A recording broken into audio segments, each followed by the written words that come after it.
Hi guys! Welcome to our vlog. Hi guys, so for today's vlog nga, ito na nga yung araw ng aking gender reveal. Maaga kaming nagising at nag-prepare si Ate Beth ng breakfast. Ito nga ang magdaddy ay maaga ding naglaba dahil napakadami ng labahin. At pagkatapos nga niya maglaba ay maglilinis pa siya ng kwarto. At may mga bibilin pa nga siya ng mga kulang at kailangan gamitin sa mga lulutuin niya mamay. So ito na nga ang ganap namin magkuya dahil ako nga ay bawal kumilos. Lalambing siya at ito na nga pagbaba ng daddy ay niluto na niya yung crispy pata.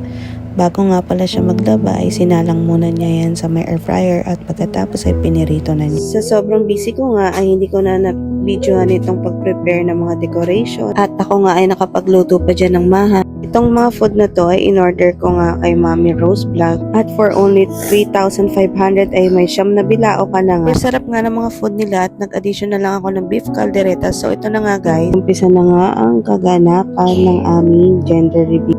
Thank you so much nga pala sa mga taong tumulong sa akin mag-prepare. So ito na nga, team boy or team girl nga ba?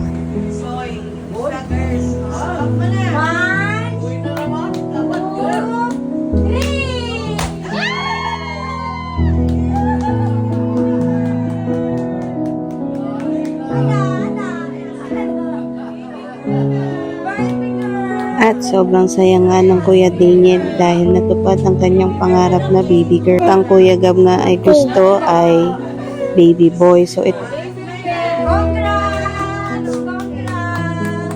na talaga ang final. It's a girl. Sobrang nagpapasalamat kami kay Lord dahil answered prayer nga. At finally, our last child is baby girl. Sobrang thank you sa mga taong nandito. Nakasama naming mag-celebrate ng aming gender reveal. Actually guys, hindi talaga ako na-invite ng bisita kasi nga bukod sa nahihiya ako, ay baka hindi ko sila ma-entertain masyado. Sobrang saya dyan ng daddy.